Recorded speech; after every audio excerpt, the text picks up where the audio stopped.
Buenos días a todos, hermanos, bendiciones. Vamos a continuar con nuestra charla. Estamos pasando una revisión al Salmo 23 y en esencia lo que este Salmo nos muestra efectivamente es la provisión de Dios para nosotros. Es decir, en donde los papeles que de alguna manera manejábamos nosotros anteriormente son distintos, en donde Dios como nuestro creador y ahora peor como nuestro Padre, ¿no es cierto?, asume la responsabilidad de la obra que Él ha hecho a nuestro favor. Y en nuestro caso específico, nosotros lo que hacemos es permitirle a Él, el que efectivamente Él cumpla en cada uno de nosotros esa buena voluntad, que es buena, que es agradable y que es perfecta. Eso es lo que Dios quiere que nosotros comprobemos en nuestra propia existencia. Sí, que Dios tiene buena voluntad para nosotros y que eso aparte es agradable y perfecto para toda nuestra vida. Entonces el Salmo 23 recoge mucho del corazón de lo que nuestro Padre es. Y en la perspectiva en la cual nos encontramos, es importante que nosotros podamos efectivamente buscar la dependencia y la provisión permanente de nuestro Padre. Habíamos dicho la semana pasada que en esta versión espiritual, por llamarlo de alguna manera, en nuestra nueva vida espiritual, el hombre espiritual, así como Cristo, depende absolutamente de su papá, de su Padre. Aún las palabras que Él dice y las obras que Él hace no son sus propias palabras, ni son sus propias obras, sino que son las palabras y las obras de su Padre. Es decir, Cristo era una expresión y una manifestación clara y definitiva de todo lo que Dios es. Por eso dice la Escritura que en Cristo Jesús vive toda la plenitud de la deidad. Y Cristo no es más que el espejo al cual el Padre nos va a llamar. Es por eso que Cristo tenía que venir, no solamente para que nos pueda redimir como hombre, pagar todas nuestras culpas, pagar la factura de nuestra maldad, llevar nuestras enfermedades, llevar nuestros dolores, llevar nuestras dificultades, sino que también Él vino para que nosotros veamos en Él a dónde el Padre nos quiere llevar, porque Él es el primero de muchos hermanos, nos dice la Escritura. No olvidemos que la Escritura nos dice que Él es el unigénito Hijo de Dios, pero Él es el primogénito de muchos hermanos.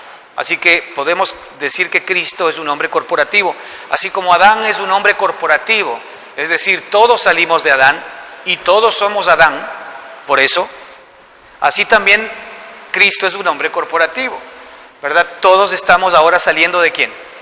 De Cristo por la nueva vida que Dios nos dio.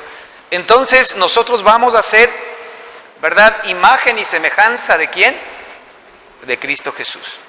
De ahí que la Escritura nos conmina permanentemente a poner nuestra mirada en Cristo, porque Cristo es la realidad de lo que nosotros vamos a hacer. En el libro de Corintios la Escritura nos dice que nosotros, si vemos a cara descubierta, ¿no es cierto?, a Cristo Jesús, nos vamos transformando en su misma imagen por el Espíritu de Dios. De ahí que es importante tener permanentemente puesta la mirada en Cristo. Y de ahí que en cambio es un problema el tener puesta la mirada en nosotros, tener puesta la mirada en la dificultad, tener puesta la mirada en la religión, tener puesta la mirada en la obra, tener puesta la mirada en la expectativa. No, nuestra mirada tiene que estar puesta en Cristo, porque nosotros somos efectivamente todo lo que Cristo es. Pero eso se tiene que comenzar a manifestar en nuestra vida. Así como en Cristo se manifestó el poder de Dios, así hoy se debe comenzar a manifestar en nosotros. Y el Padre lo que quiere es llevarnos a que nosotros podamos ejercer ese poder, esa capacidad que tenemos ahora. Ahora nosotros tenemos todas las características de Cristo para que lleguemos a la estatura del varón perfecto, para que podamos nosotros ejercer, ¿verdad?, el ser hechos hijos de Dios.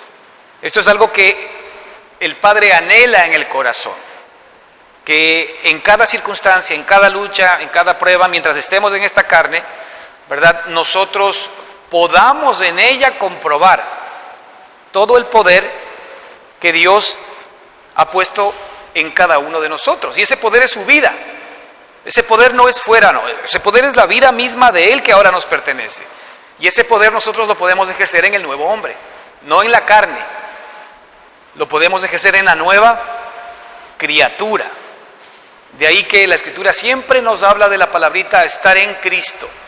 Porque en Cristo, en la nueva persona, en la nueva criatura, en la nueva creación, en el nuevo orden de cosas, nosotros vamos a poder experimentar lo que el Padre es.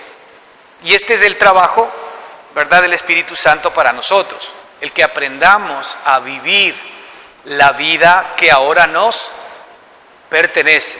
Yo he venido para que tengáis vida.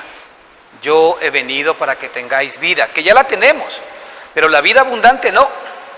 Ese es el problema, porque a veces nosotros tenemos la vida de Cristo intermitente.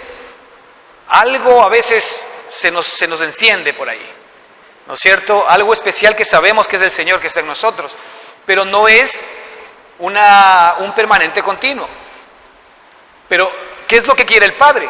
Que nosotros experimentemos permanentemente la vida de Jesucristo. Digamos que en esta tierra, entonces nosotros lo que estamos prácticamente es en un entrenamiento intensivo, en donde como ya tenemos las virtudes, ¿cuáles son las virtudes que tenemos? Las virtudes de la nueva criatura, del nuevo nacimiento. Tenemos las virtudes de todo lo que Cristo es. Ahora, esas virtudes todavía están para muchos de nosotros, todavía están en una posición de niño. Y de ahí que la Escritura dice que, aun cuando el niño es heredero de todo, sin embargo, al ser todavía niño, ¿verdad?, no difiere mucho del esclavo o nada, porque sigue siendo igual al niño esclavo, pero sin embargo es el Señor de todo. Si se da cuenta esta analogía maravillosa, ¿qué significa? Que cuando yo voy creciendo y voy entendiendo quién soy, yo me comienzo a convertir en el Señor de todo, porque nosotros somos miembros del cuerpo de Cristo. Es decir, Cristo está en cada uno de nosotros, la vida de Él es la vida que tenemos en común. Esto es algo semejante a nuestro cuerpo, para que lo entendamos. A veces estas cosas son para nuestra mente humana un poquito complicadas, pero la propia Escritura puso el ejemplo del cuerpo. Por ejemplo, el cuerpo humano tiene muchos miembros. Miembros que podemos ver y miembros que no podemos ver. Pero nuestro cuerpo humano está realmente integrado de muchos miembros. ¿Estamos claros, no es cierto? Ahora, cada miembro tiene una actividad distinta. Y en el cuerpo no se puede decir que un miembro es más que otro, a pesar de que unos miembros efectivamente juegan un papel muy importante. Por ejemplo, hablemos del corazón como órgano. Si el corazón deja de latir, todo el cuerpo se muere. Perfecto, el corazón es muy importante. Ahora la pregunta es, si no tenemos manos, ¿qué pasa? Si no tenemos boca, ¿qué pasa? ¿Cómo se alimenta el corazón? Es decir, todos los miembros de nuestro cuerpo son absolutamente necesarios, ¿verdad?, el uno para con el otro, para que se sostenga esto que llamamos cuerpo. Pero, ¿qué comparten en común los miembros de nuestro cuerpo? ¿Qué dicen ustedes? La vida que tenemos. Es decir, la vida que yo tengo es la vida de mi mano. La vida que yo tengo es la vida de mi corazón. La vida que yo tengo es la vida de mis piernas. Y así sucesivamente. Es decir, lo que nos hace efectivamente el ser uno es la vida que compartimos. Pero ¿qué pasa si mañana cortan mi brazo? ¿Ese es mi brazo o ya no es mi brazo? ¿Qué dice usted? ¿Por qué? Porque dejó de recibir la misma vida del resto del cuerpo. De ahí que la Escritura nos dice que es importantísimo que estemos siempre y permanecemos unidos a Él. Porque cuando permanecemos unidos a Él, recibimos la vida de Él. Y allí sí que somos uno con Él. Pero si estamos separados de Él, nada podemos hacer. No hay ninguna posibilidad. Así como un miembro de mi cuerpo es mío mientras está unido a mí porque está recibiendo la vida que yo tengo. Asimismo sucede con el cuerpo de Cristo. De ahí sí se da cuenta cómo Cristo se va complementando. Si yo estoy unido a Cristo, si tú estás unido a Cristo, si tú estás unido a Cristo, nosotros vamos a recibir la misma vida y vamos a poder entendernos en esa realidad. Esto es algo que el Señor nos tiene que, por supuesto, sacar a luz, ¿verdad? Pero el punto central es que algo común en usted y en mí es que tenemos la vida de Cristo. Ahora, el tema es, ¿la estamos experimentando? ¿La estamos viviendo? ¿Tenemos la vida abundante? Esto es algo que el Padre, ¿verdad?, por el Espíritu Santo que ha puesto en nosotros, tiene que hacerlo realidad en cada uno de nosotros. Que no sea simplemente una teoría, sino que se convierta en una experiencia. El Salmo 23, de alguna manera, nos lleva a entender efectivamente esa vida preciosa, esa vida maravillosa, y hemos estado viendo algunas características de esa vida, ¿no es cierto? Arrancando y rápidamente, Jehová es mi pastor. Hemos dicho que ahora estamos en una posición mucho más fuerte, es nuestro Padre, y nada me faltará, ¿verdad? Si se da cuenta, primero, la vida que Dios nos ha dado es una vida, ¿verdad?, que no tiene carencia. La nueva vida que nosotros tenemos es una vida que no le hacen falta cosas. Ahora, ¿a la vida humana le hacen falta cosas? Muchísimas, ¿verdad? Pero a la vida de Cristo, la vida que está en nosotros, no le hace falta nada. Entonces, esa es la vida que el Señor quiere que experimentemos. Jehová es mi pastor, nada me faltará. Ahora, es una vida en donde el Padre no tiene ninguna carencia. Él es el dueño de todas las cosas. Él siempre tiene sus inventarios absolutamente llenos y Él no aspira a tener más, sino que Él aspira a bendecir y a dar. Él aspira a bendecir y a dar. Si usted tuviese la posibilidad de tener todo y ya no puede tener más, evidentemente usted ya no se va a regocijar en tener más porque ya tiene todo. Usted lo que se va a regocijar es en bendecir. De ahí que el corazón de nuestro Padre, ¿qué quiere para usted y para mí? ¿Que nosotros le demos o que nosotros recibamos? Pero, sin embargo, nosotros en nuestra carne, inconscientemente, creemos que Dios demanda cosas de nosotros. ¿Por qué? ¿Qué Dios puede necesitar de nosotros? ¿Qué puede Él querer de usted? De ahí que, por ejemplo, el tema religioso se queda corto, porque cuando hablamos de las demandas de los hombres, cualquiera que sea fidelidad, sea santidad, sea tu dinero, sea tu compromiso, sea lo que normalmente nosotros creemos que el cristiano debe dar en la iglesia, no tienen sentido. ¿Por qué no tienen sentido? Porque si es que eso sale de mí mismo, es algo que Dios no necesita, porque el que tiene carencia soy yo, no Él. Como Él es el que efectivamente me puede dar la fidelidad, Él me puede dar la santidad, Él me puede dar la bendición espiritual, la bendición económica, la bendición de salud, todo, ¿no? Porque Él es santidad, Él es justicia, Él es riqueza, Él es sanidad, Él es todo lo que nosotros necesitamos. Entonces yo soy el que tengo que recibir ese todo. Nunca jamás comete el error de ponerse en una posición de darle a Dios. Allí ya estamos en una posición carnal, en una posición religiosa. ¿Y sabe qué es lo más triste de esta posición? Que le hacemos deudor a Dios. Cuando usted ve a la gente religiosa, cualquiera, de cualquier religión, y eso vemos mucho aquí en nuestra región, por ejemplo, se van a hacer penitencia o promesas a los santos, a la Virgen. Ahora, eso no necesariamente en cuanto a los católicos, los cristianos también hacemos lo mismo. Le prometemos a Dios ya no hacer esto, ya no hacer el otro, ya no hacer esto, ya no hacer el otro. Y nos comprometemos con Dios en darle cosas. La pregunta es, ¿a cambio de? ¿A cambio de qué? Porque una manda siempre está esperando recibir algo a cambio. Me voy a caminar de rodillas de aquí hasta 500 metros y me voy a lacerar las rodillas porque necesito sanidad para mi hijo. Si se da cuenta que nosotros le hacemos deudor a Dios, y sabe qué es lo triste, como nosotros malentendemos esta perspectiva de Dios, hacemos cosas para Él, a veces Dios no responde. ¿Y qué hacemos? Dios me falló. Ahora resulta que Dios me falló. Le hemos hecho deudor a Dios. Y Él no es deudor de nadie, en absoluto. ¿Por qué? Porque Él es el que da. Libro de los Hechos. Él es el que da vida, Él es el que da aliento, y Él es el que da todas las cosas. Y dice que no necesita nada del hombre que haga con sus manos para Él como si Él tuviese necesidad de algo. Lo deja clarito, ¿no?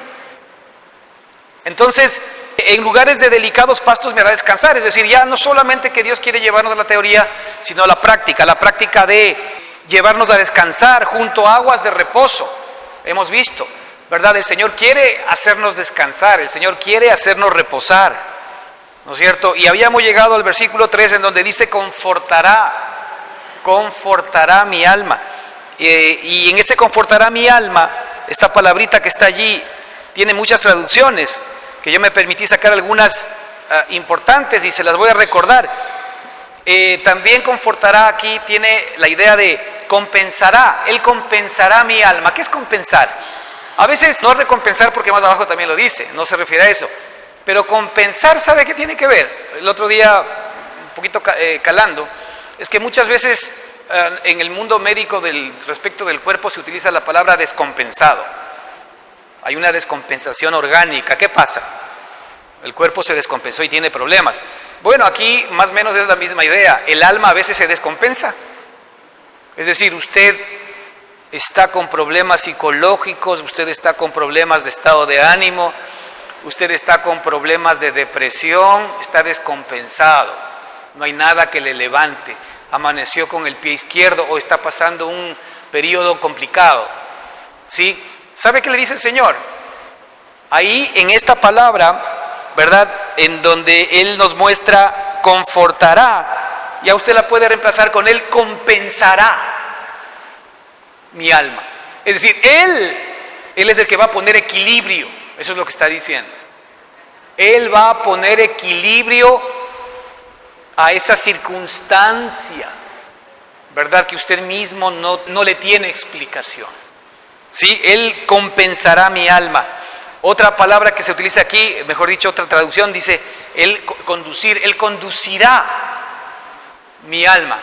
Muchos de nosotros acaso no necesitamos, ¿verdad? Que Él sea el que conduzca. A veces usted ve en los vehículos, ¿no? Y dice, Cristo es mi copiloto. Mal. Él debería ser el piloto. ¿No ha visto? Cristo es mi copiloto. No, y eso es lo que nos pasa a nosotros de nuestra vida natural. Él siempre es nuestro copiloto. Él nunca es nuestro piloto, ¿sí? Pero aquí la palabra esta significa Él conducirá mi alma. Él conducirá. Imagínese Él siendo el piloto de mi alma. ¿A dónde me va a llevar? A vivir los delicados pastos, a vivir el reposo. Otra dice confortar. Él confortará mi alma. ¿Qué es confortar? Estar satisfecho. Estar rejuvenecido. Estar con energía. Él confortará mi alma. La otra palabra, la otra traducción es convertir.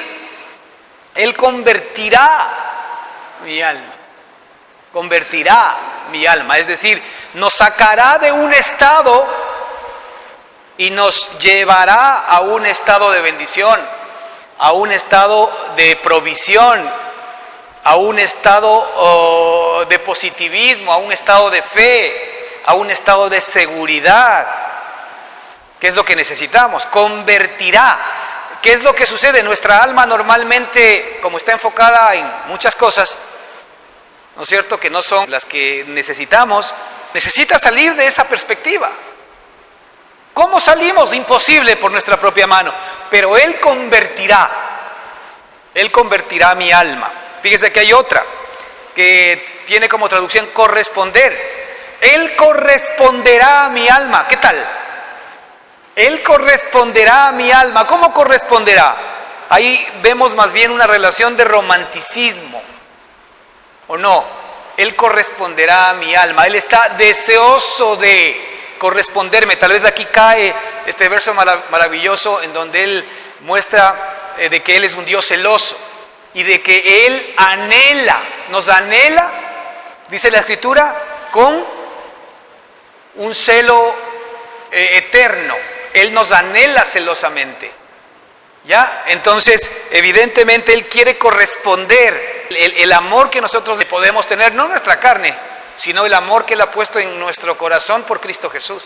Él lo va a corresponder a nuestra alma. Otra acepción es descargar. Él descargará en nuestra alma. ¿Qué descargará Él? ¿Qué dice usted? ¿Qué? Su amor, sus bendiciones, su afecto, su salud, su provisión, su gozo, su paz. Él descargará. ¿Sí se da cuenta? Otra dice entretener. Fíjese las traducciones que tiene esta palabra, entretener. ¿Cuál es la idea de entretener? Dios no es un Dios como nosotros lo hemos visto, ¿no es cierto?, serio, bravo, y esperando ver a quién aplasta.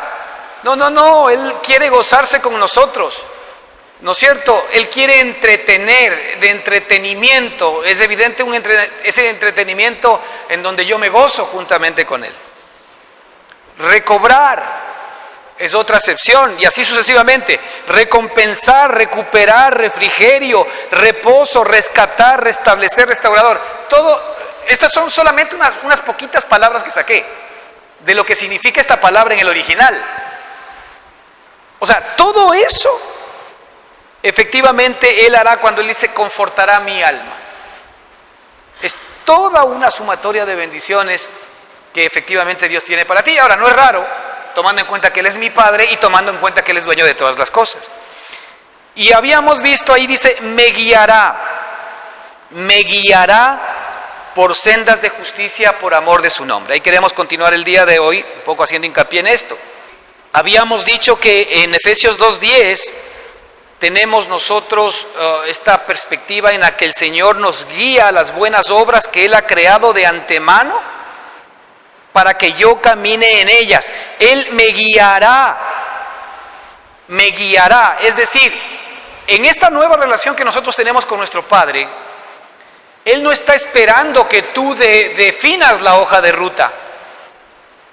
Él no está esperando que tú te levantes para planificar tu día, porque Él ahora en la nueva relación lo que espera es que tú le escuches para que Él te muestre las obras que Él ya preparó de antemano para que tú camines en ese día.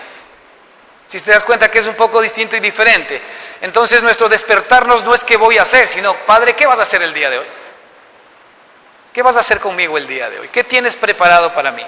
Si tú el día de hoy te levantas, ¿no es cierto?, porque estás viviendo realidades en tus actividades, cualquiera que ésta sea, ¿no es cierto?, tu levantarte ya no es qué voy a hacer, sino es qué tienes preparado para mí, para esta circunstancia, o qué vas a hacer, porque Él es el que provee, no yo. La Escritura dice que Él ya ha provisto obras de antemano para que caminemos en ellas. Fíjese, Él me guiará por sendas de justicia. ¿Qué es una senda de justicia? Son las buenas obras que Él ya ha creado de antemano. De ahí que, ojo, y lo veíamos la semana anterior, la Escritura también nos muestra de que nosotros debemos, habla esto en el libro de Hebreos, si mal no recuerdo, arrepentirnos de obras muertas. La obra muerta es todo aquello que yo hago en la misma circunstancia, ¿verdad?, en la que yo estoy viviendo, en lugar de permitir que Él sea el que obre o el que haga conforme a la provisión pasada que tuvo. ¿Me explico? Es decir, en una circunstancia yo tengo la posibilidad de yo obrar, así sean buenas obras, o permitirle que Él me guíe a mostrarme las buenas obras que Él hizo de antemano para que yo camine en ellas. ¿Sí? Así es como Él me guía en sendas de justicia, porque la justicia es todo lo que sale de Él. De mí no sale justicia. La justicia sale de Él, yo la expreso y la manifiesto. Entonces, fíjese, nuestro Padre es tan maravilloso que aún Él, y lo dice claramente en Efesios 2:10, creó de antemano buenas obras para que nosotros caminemos en ellas. Buenas noticias. Para cada circunstancia de tu vida, Dios ya ha determinado las obras que Él ha hecho para que tú camines y te goces en ellas. Así es como va a ser de aquí en adelante la relación nuestra con Dios. Ya no es una relación de ¿y ahora qué hago?, que es lo que normalmente nosotros vivíamos en nuestra propia carne, sino Señor, ¿qué me vas a mostrar el día de hoy? ¿Qué vas a hacer el día de hoy? ¿Qué voy el día de hoy a conocer de ti? Porque como Él es el que está trabajando y operando en mi propia vida, a mí lo que me resta básicamente, ¿qué es? Descubrir. Lo que me resta es recibir y gozarme en toda la provisión que efectivamente Dios preparó de antemano. Ahora, tenemos que llegar a ese punto en nuestra relación con Dios. ¿Ese punto qué implica? Ese punto implica el que nosotros renunciamos a seguir gobernando sobre nosotros mismos. Significa el que nosotros renunciamos a seguir determinando por nosotros mismos qué voy a hacer y pidiendo a Dios que me acompañe en el intento. Es totalmente distinto, ¿no? Es decir, si la Escritura dice que Él de antemano ha preparado buenas obras para que caminemos en ellas, ¿por qué lo dice? Porque Él conoce de antemano las circunstancias que nosotros vamos a vivir. Si Él conoce de antemano las circunstancias que nosotros vamos a vivir, la pregunta es, entonces, de acuerdo a este versículo, ¿Él ha determinado las salidas que vamos a tener? ¿Él podría haberlo hecho? Claro, porque Él es Dios, Él es papá. Pero ¿hasta dónde llega nuestra credibilidad y nuestra fe en Dios? ¿Hasta dónde llega? Ahora, no te preocupes porque Él no está pidiendo que tu carne cambie, sino que el paquete del amor de Dios para tu vida, la leche espiritual no adulterada, incluye esa fe. Tú solamente recibes nada más, incluye esa fe. Cuando de alguna manera tú no actúas así, o dices eso está muy lejos de mí, pues bueno, eso es lo que Dios quiere que tú sepas. Pero para que desde ahora en adelante tú recibas la provisión. No para que digas, esto para mí es imposible, como normalmente lo manejamos desde nuestra carne. Sí, pues si yo lo veo desde mi carne, ¿cómo yo puedo de alguna manera tener ese nivel de credulidad? Es imposible. Mi fe no puede llegar a ese nivel en donde desde ahora en adelante yo voy a buscar las obras que Dios ha hecho de antemano para que yo camine en ellas. Ahora, hermanos, muchas veces estamos muy ocupados. Otro día escuchaba este versículo en donde el Señor dice, estad quietos y oíd, en el libro de los Salmos. ¿Ok? ¿Qué significa estar quieto? ¿Sabe qué significa estar quieto? Cesar de sus pensamientos. Cuando usted se acerca a Dios, usted cese sus pensamientos, usted cese en su entendimiento, usted cese en sus emociones, deje tranquilo su cuerpo, es decir, calme su cuerpo, calme su alma, déjela a un lado, déjela. Porque nosotros cuando venimos a Dios venimos cargados de muchas cosas nuestras. ¿Cómo nos acercamos nosotros a Cristo? Con problemas, cargados, con dificultades. Y normalmente nos acercamos a pedirle cosas, Señor, dame esto, ayúdame con esto, hazme esto. O sea, venimos ocupados. Estamos tan ocupados que nuestra oración no tiene como fin el gozarme ni el recibir la vida que Dios me ha dado, sino el ponerle en conocimiento de todo lo que me está sucediendo, de todo lo que me está pasando, o también ponerle en conocimiento de los anhelos que tengo en mi corazón para mi futuro. ¿Sí se da cuenta que ahí estamos viniendo a Él con cosas nuestras? Pero no estamos al revés escuchando que Él tiene provisto o previsto para nosotros. Entonces el Señor dice, estad quietos y conoced que yo soy Dios. ¿Ok? Este Padre que nos guiará por sendas de justicia quiere hoy hablarnos. Quiere que nosotros cesemos en cómo voy a hacer para arreglar esto. ¿Cómo voy a hacer para dar de comer a mis hijos? ¿Cómo voy a hacer para pagar esto otro? ¿Cómo voy a hacer para salir de esta circunstancia? Sí, eso es real. Nadie está diciendo que no sea real. Pero la pregunta es, si Dios dice que Él ha creado de antemano buenas obras para nosotros, para que caminemos en ellas, en estas circunstancias, aquí hay un tema que debemos plantearnos. ¿Esto es verdad o no? Porque si Él las creó, ¿qué hago yo buscando mis propias salidas? Aun cuando a Él le otorgue mis más sentidas oraciones pidiéndole que me ayude. Si es que Él ya ha determinado con antelación sus obras de justicia para que yo camine en ellas, yo le hago una pregunta. ¿Usted cree que su oración va a cambiar el plan que Dios tiene para usted? ¿Sabe qué es lo que va a pasar? Que Dios le va a permitir no recibir lo que ya Él ha provisto para usted, y Él va a permitir que en cambio usted camine en sus propias obras. ¿Y cuál va a ser la respuesta? ¿Más cansancio? ¿Más dificultad? ¿Por qué? Porque usted no tiene la capacidad de ver como Dios ve. Hay momentos en que usted le está pidiendo algo específico al Señor, porque usted ve que esto le va a sacar de un problema, pero usted no se da cuenta en qué otros rollos le puede meter eso también, porque usted no lo ve. ¿Quién ve eso? Ok, ahora, si es que Él lo ve, y Él es mi Padre, y Él es mi proveedor, y Él ha hecho buenas obras para que yo camine en ellas, ¿esas buenas obras incluirán la bendición del futuro? ¿Sí o no? Obviamente que sí. Incluyen la bendición del futuro.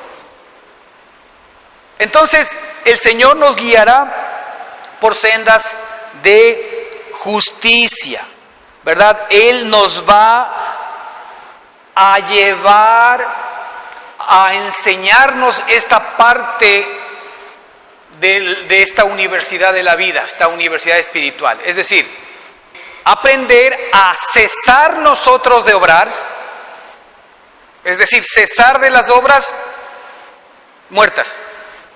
Y hablábamos la vez pasada, ¿quién es el que hace las obras muertas? En nosotros. El muerto. ¿Cuál es el muerto? El que está muerto y crucificado, nosotros. Por más buenas obras que sean, son obras muertas, no son las obras de justicia de Cristo. ¿Me explico? Entonces, mientras nosotros no cesemos de dejar de obrar este tipo de obras muertas, obviamente no vamos a poder caminar en las obras que Dios, ¿verdad?, ha previsto de antemano. ¿Por qué no podemos caminar? Porque ni siquiera tenemos el tiempo de escuchar. Cuando yo vengo, y ya lo dijimos hace un minuto, cuando yo vengo delante de Dios o delante del Padre en oración, yo vengo a pedirle ya lo que yo he determinado que hay que hacer. ¿Obras de quién son? ¿Planificación de quiénes? ¿Metas y objetivos de quiénes son? Míos. La pregunta es, ¿Dios estará esperando bendición para tu vida? Sí. ¿Dios estará esperando que efectivamente los problemas, las luchas, las dificultades que tienes hoy día se resuelvan? Sí. El tema es, ¿cómo, Señor? ¿Cómo tú has previsto y has provisto que efectivamente yo pueda salir de esta circunstancia? Así que me guiará por sendas de justicia tiene este sentido. Esta universidad o esta materia, ¿verdad?, evidentemente es una materia que tenemos que aprender, y esto nos va a llevar posiblemente mucho tiempo, y mientras no aprendamos nosotros esto, Dios no va a pasar a otros niveles. Porque estamos nosotros muy lejos todavía de cesar. Nuestro viejo hombre es un hombre activo, es activista. Siempre quiere hacer cosas, es decir, él quiere intervenir potencial y directamente en cualquier cosa, ¿verdad?, que se refiera con Dios. Él quiere tener el protagonismo normalmente en hacer. De ahí que la pregunta más común, ¿pero cómo se hace? Ahora, esto no significa que yo no hago nada. No, esto significa que yo ando en las obras que Él proveyó de antemano, y andar en las obras que Él proveyó significa muchas veces trabajar duro, pero con gozo, con paz, con tranquilidad, sin agobio, sin estrés, sin ansiedad. Eso significa, porque muchos creen que esto significa entonces no hago nada. No, vas a hacer muchas actividades vas a tener. Pero como son actividades que Dios ha determinado de antemano para que camines en ellas, no son actividades que te van a traer estrés. Porque cuando son mis propias actividades, ¿qué pasa con eso? Esas actividades a mí me traen estrés. ¿Sabes por qué? Porque yo estoy contando con mis recursos, con mis capacidades, con mi inteligencia, con mi sabiduría para que las cosas funcionen. ¿Sabe lo que significa arrancar un emprendimiento con la mano de Dios, cuando Dios nos ha guiado a eso? ¿O hacerlo por cuenta propia? Hay una diferencia total, más allá del resultado, ¿ah? Pero hay un tema interno en el corazón que de alguna manera no se ve, pero que es importante, porque yo puedo terminar un muy buen negocio, me puedo haber esforzado mucho y puedo estar con gravísimos problemas de salud. Y en el interín, por lograr resultados, pude haber perdido muchas otras cosas. Familia, esposa, hijos, amigos, etc. Así pasa, ¿no? ¿Sí? Pero cuando Dios es el que me guía a eso, ¿yo qué es lo que hago? Porque los resultados, ¿de quién son? De Él, pues. Yo lo que hago simple y sencillamente es gozarme y recibir todo aquello que Él tiene previsto. Y cuando en medio de las circunstancias hay problemas y dificultades, porque también las hay, la pregunta es, ¿para qué las hay? Porque ahora el Padre me quiere mostrar qué ha hecho y cómo me ha provisto para esas circunstancias. ¿Descanso o no descanso? No sé, Señor. Es tu responsabilidad, papito. Mira, ni me voy a preguntar cómo voy a salir de este rollo, ni me lo voy a preguntar, porque la verdad que ese no es mi problema. Digamos que me vuelvo hasta medio sinvergüenzón. Tú has prometido y yo acepto. Ese es el trato. Tú has prometido, yo acepto. Yo lo recibo. Ahora, ¿cómo verá esa actitud Dios? ¿Como una actitud de arrogancia o como una actitud de fe? Papito, te creo. A mí no me creo. A ti te creo. Tu palabra vale. Tu palabra hace lo que dice. Tu palabra provee. Si tú has dicho que es tu responsabilidad, pues ni siquiera me voy a fijar en cómo lo vas a hacer, porque no lo voy a entender. Imagínese usted a Moisés cuando estuvo frente al mar con los egipcios. ¿Usted cree que a él se le ocurrió que el mar se iba a abrir? Es decir, humanamente, ¿qué es lo que él tenía que haber hecho cuando veía que el ejército del faraón se le venía encima? O atacar, que no tenían ni armas, o salir corriendo. Dudo que iban a salir nadando. ¿Me explico? Porque eso significaba morir, pues, más rápido. Con niños, imagínate las familias a nadar. ¿Cómo? De ahí que la angustia del pueblo fue, ¿para qué Dios nos ha traído aquí? Pero ellos no sabían que Dios tenía preparado el abrirles el mar. ¿Dios sabía o no sabía? ¿Qué quería mostrarles el Padre a los? ¿Les quería hacer sufrir? Quería mostrarles qué papá tienen. Ahora, nosotros estamos en una posición en la que esa misma vida tenemos nosotros. En ese entonces Moisés ni idea tenía de lo que estamos hablando el día de hoy. Ahora resulta que ese poder, esa capacidad, para cualquier cosa en tu vida tú la tienes. ¿Qué es lo que Dios quiere? Enseñarte como hijo a que esas destrezas, que ya las tienes, comiencen a aparecer en tu vida. Y tú digas, wow, mira lo que he tenido, no me he dado cuenta. Pero todo esto usado en la voluntad del Padre. No a efectos de mi carne, porque la carne y la sangre no heredarán el reino de Dios. Imagínense lo que Dios quiere en este verso. Él me guiará por sendas de justicia. Él va a hacer todo. Yo no tengo que ni planificar. Fíjese que Él, cuando estamos conectados a la vid verdadera, Él inclusive promete algo maravilloso para usted y para mí. Él es el que pone en nosotros así el querer como el hacer. Hasta en esa relación, Él pone en mí el querer. Ah, mira, voy a hacer esto, quiero hacer esto otro. Pero usted sabe que esto es fruto de algo que Dios mismo está planificando en su propia vida. ¿Me explico? Pero para eso hay que estar enchufado, conectado. De lo contrario, esto no va a funcionar. Entonces, nosotros nos estamos perdiendo, y eso es lo que Dios quiere que lo entendamos. Nos estamos perdiendo ese poder en nuestra propia vida, porque ese poder ya es nuestro. Nos ha sido dado, te pertenece, tú tienes el derecho legal de ser hecho hijo de Dios. A los que le recibieron, a los que creyeron en su nombre. Esto es un presente continuo. La religión nos malenseñó que esto fue un acto que nosotros hicimos en algún momento, cuando levantamos nuestra mano y recibimos a Cristo como nuestro Señor y Salvador. Sí, eso fue una parte. Pero de ahí ahora hay que ejercer el derecho. Les dio el poder de ser hechos. Les dio el poder de ser hechos. Es decir, ¿cómo yo puedo probar que soy hijo de Dios? Pues el Señor Jesucristo lo dejó muy claro a los discípulos. Les dijo, hey, ustedes se asombran de las cosas que yo hago.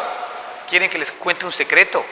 Cosas mayores que las que yo hago harán ustedes. ¿Por qué les decía eso? Porque eran sus ñaños, sus hermanos, porque tenían esa misma constitución espiritual, pero ellos no estaban en ejercicio del poder de Dios. Cosas mayores que las que yo he hecho harán ustedes, les dijo a los discípulos. Pero ellos no tenían todavía el conocimiento, la capacidad del entendimiento, peor la experiencia de ejercer el poder de ser hechos hijos de Dios. Ahora, ¿qué cree que su Padre quiere el día de hoy para usted? ¿Que usted conozca de primera mano ese poder? ¿Que usted ejerza ese poder? ¿Qué dice usted? Obvio que quiere. ¿Cómo no va a querer que usted tenga lo que Él tiene y que usted sea lo que Él es? No se olvide que Dios creó al hombre a imagen y semejanza de Dios, es decir, igualito, de la misma especie. Entonces, si somos de la misma especie, ¿qué es lo que más le interesa a la leona o al león cuando tienen los cachorros? ¿Qué les interesa? Que vayan, que cacen, que vayan y coman las presas. Les enseñan a cazar, les enseñan a desarrollar el poder que tienen dentro. ¿O no es así? No solamente es que crezcan, no, es que en ese crecimiento haya toda una experiencia de vida, de la vida que le pertenece a ese animal en este caso específico. Ahora, esto trasladado al mundo espiritual no será lo mismo. Dios dice que nosotros tenemos que llegar a la estatura de la plenitud de Cristo, pero para llegar a esa estatura de plenitud nosotros tenemos que aprender en el camino a desarrollar el poder que Dios nos ha dado. La Escritura dice que Él nos ha sido hecho sabiduría. Él nos ha sido hecho por Dios justicia, justificación. Él es nuestra justificación. Él es nuestra justicia, no lo que yo hago. Él es nuestra obediencia. Digamos que Él nos dio obedeciendo. Él nos dio cumpliendo. ¿Para qué? Para que ahora nosotros podamos recibir la vida de Él, que es la obediencia.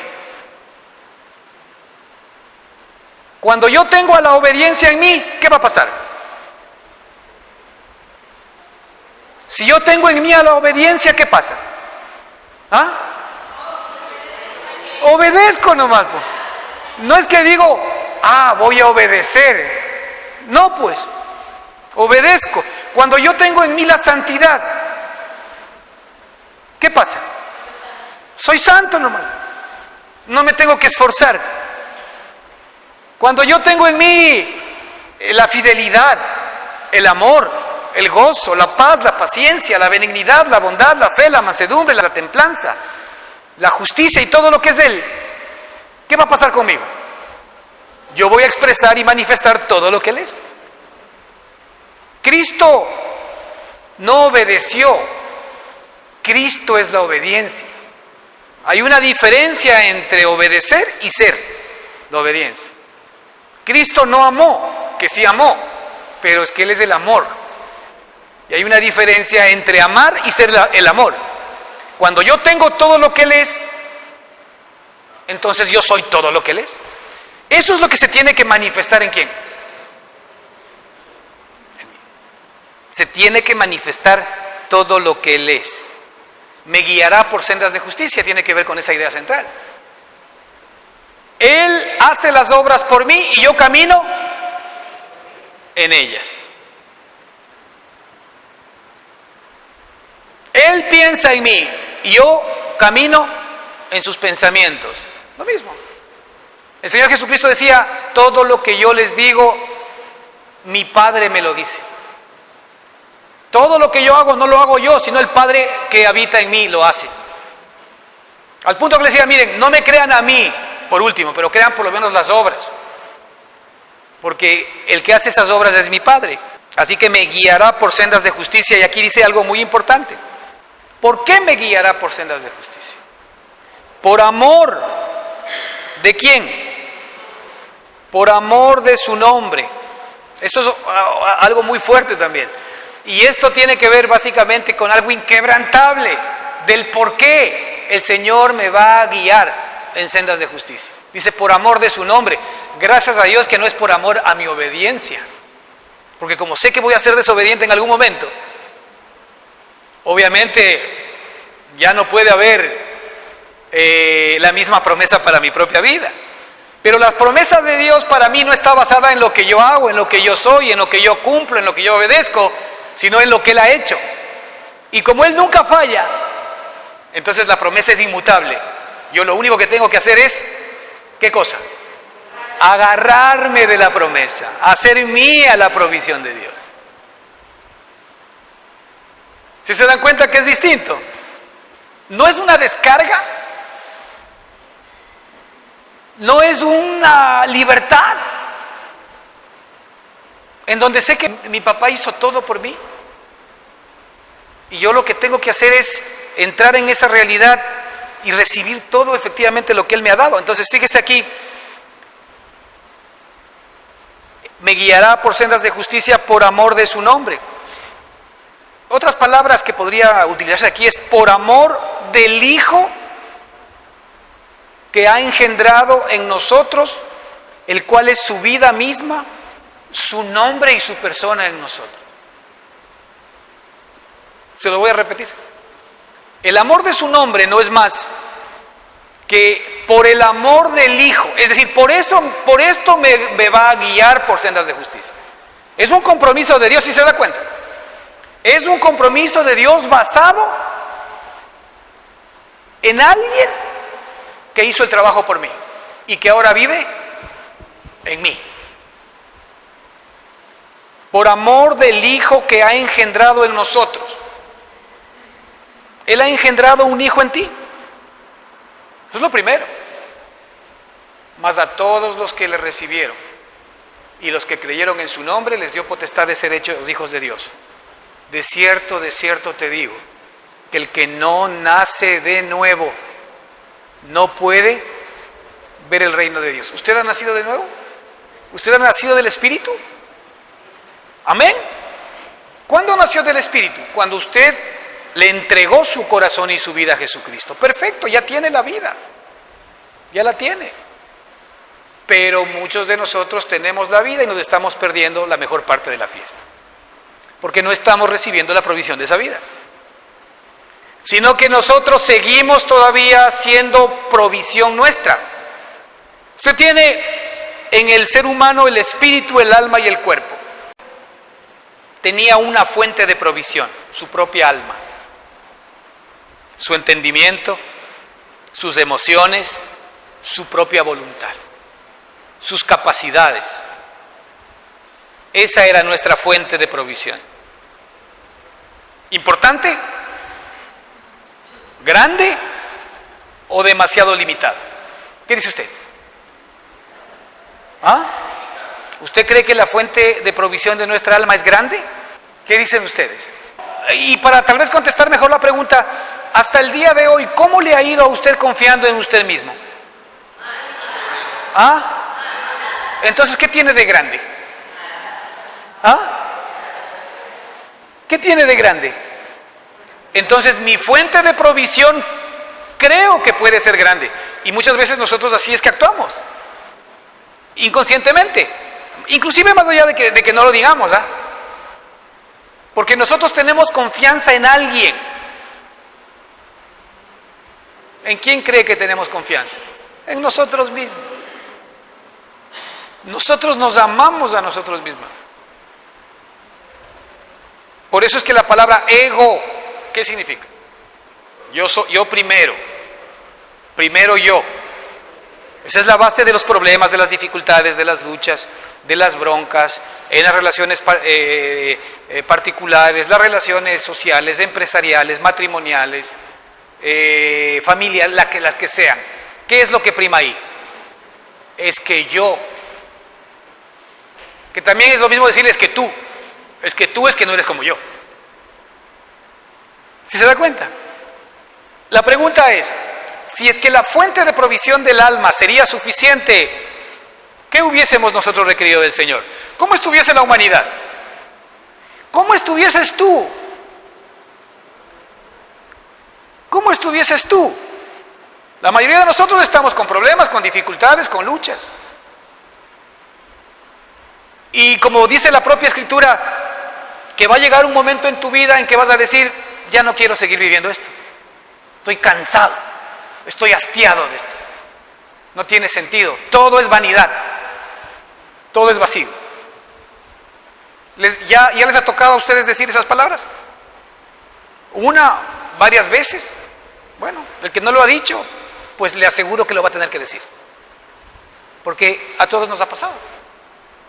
Todos de alguna manera, como hemos confiado en nuestras propias capacidades, tenemos que comprobar lo que el Señor Jesucristo dijo en su palabra, porque fuera de mí, nada podéis hacer. Y fuera de mí, no es que no podemos hacer nada, es que podemos hacer mucho. Pero todo lo mucho que hacemos fuera de Él, es nada para Dios. Ahí está el activismo, pues ahí está el estrés, ahí está el amontonamiento, ahí está el vivir para trabajar y no trabajar para vivir, que ni siquiera eso se aplica en la vida espiritual, porque uno no trabaja para vivir, uno vive en las obras de Cristo que incluyen la provisión para mi propia vida, y eso me trae relax. No vago. No estamos hablando de vaguería, entonces no hagamos nada, ya dijimos. No, caminar en las obras de Él es que Él nos lleva a grandes cosas, todas, grandes o pequeñas, con un ingrediente maravilloso. Amor, gozo, paz. ¿Qué más quieres? Si eso es lo que buscamos, en el fondo, ¿qué es lo que buscamos nosotros trabajando? ¿Para qué queremos dinero? Para que nuestra alma esté tranquila, esté reposada, para que nuestra alma sea mimada, para que nuestra alma esté con todas las deleites, nuestro cuerpo también de alguna manera se agrade, para gastarlo en nuestros deleites y placeres. ¿Qué suma todo esto? Deleite, placer. Ahora la pregunta es, ¿Dios no quiere eso para nosotros? Sí quiere. Pero cuando nosotros lo buscamos por nuestro propio lado, con nuestras propias capacidades, desde nuestra propia alma, ¿qué va a pasar? Estrés, ansiedad, enfermedad, egoísmo, acumulación y todo lo que usted quiere. Porque lo está haciendo con su propio esfuerzo. Pero cuando esto viene con el poder de Dios y con la mano de Dios, pues muy bien. La tranquilidad le tiene que acompañar.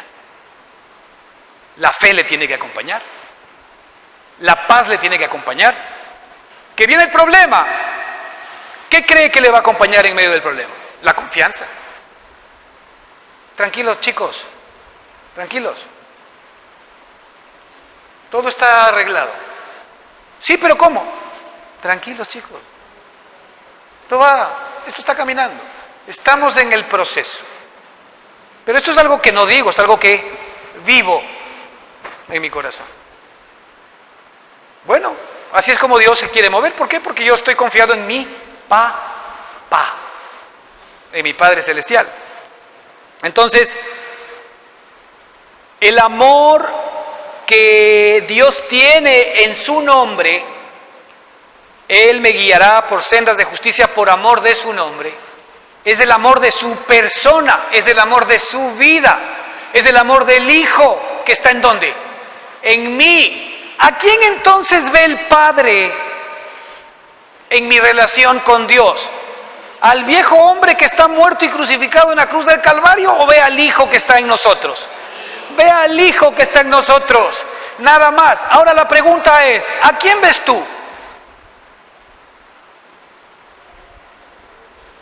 ¿A quién ves tú? ¿Al muertito o al Hijo que está en ti? No sé, ¿tú ves al Hijo? A veces nos cuesta ver al Hijo. A veces nos cuesta ver al Hijo. Específicamente cuando nosotros pasamos por pruebas, por luchas y por dificultades, ¿a qué le pegamos nosotros del ojo? ¿A quién le estamos viendo? ¿A quién le estamos viendo? Al muerto, pues ahí es que el muerto sale a tratar de solucionar los problemas. Ahí es que el muerto sale a tratar de ver cómo salir de la desesperación. ¿Y dónde está la provisión del Padre? ¡Ey! Es que yo ya creé obras para que camines en ellas. Ni bola le paro. Señor, yo sé que tú eres poderoso y maravilloso, pero tengo que solucionar este problema. Bendíceme, Señor, que voy a hacer este crédito para salir de esta bronca. Bueno, Dios lo va a aceptar. Y a veces hasta puede permitir que te salga el crédito. Pero después vas a tener un problema de esclavitud. Pero lo va a permitir. Porque te ama igual. Pero lo permite ¿para qué? Para que te des cuenta que una cosa es el resultado de caminar en tus propios caminos y otra cosa es el resultado de hacerlo. Ahora, ¿por qué Él promete guiarnos? No te olvides que como Él promete por amor del Hijo que está en nosotros, Él no va a parar hasta que ¿qué? Hasta que nosotros aprendamos y comprobemos en nuestra propia vida esta realidad. No va a parar. No te olvides que Él nos ha prometido que Él efectivamente nos llevará a la estatura del varón perfecto. Mire lo que dice aquí Gálatas 6:15 respecto de en quién se fija el Padre. En el Hijo que está en mí, que es el amor de su nombre, el amor de su persona.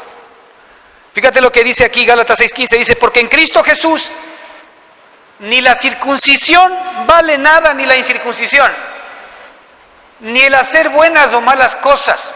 Es decir, mire, cuando estamos fuera de Cristo Jesús, yo me puedo esforzar haciendo buenas cosas y no soy más delante de Dios que aquel que no se esfuerza y es un malo pervertido. ¿Qué le parece? Para Dios son lo mismo. Raro, ¿verdad? Pero ¿quién es el que hace esas buenas obras? El muertito. Obvio pues que es el muertito el que hace esas buenas obras. ¿Quién hace las malas obras? El muertito también. La pregunta es, si el muertito hace las buenas obras, Dios va a decir, qué buen muertito. Si el muertito hace las malas obras, ¿qué va a decir? Qué mal muertito. Si para Dios ese hombre está muerto, aquí dice la Escritura de la siguiente manera: porque en Cristo Jesús ni la circuncisión ni la incircuncisión valen nada. ¿Qué es la circuncisión? La circuncisión, en la figura que estamos hablando aquí, es cumplir los mandamientos de Dios. El cumplir los mandamientos de Dios vale nada. ¿Cuándo esos mandamientos salen de quién? De nuestro viejo hombre. Porque resulta que el viejo hombre, pero es que si yo soy buena gente, ok, ¿para quién? ¿Para ti mismo? ¿Para algunos o 3 o 4 que te conocen? ¿Y para Dios quién eres? Y Dios te va a pedir, a ver, compárate con mi Hijo Jesucristo. Cuando nos comparamos con Cristo, ¿en dónde queda nuestra justicia? ¿Quién queda calificado delante de Él? El estándar que Dios nos pide a nosotros, porque el estándar es la vida de Él y de Cristo, es Cristo. El estándar no es el que tú te compares con el criminal de la esquina o con el asesino que está preso y el que mató a tanta gente. No, ese no es el parámetro. Tú te ves bueno comparándote con los malos. Ahora, ¿con quién te compararía Dios para poder hacer la diferencia? Con su amado Hijo Jesucristo. La pregunta es, ¿cuál va a ser el veredicto? No hay bueno ni aún uno.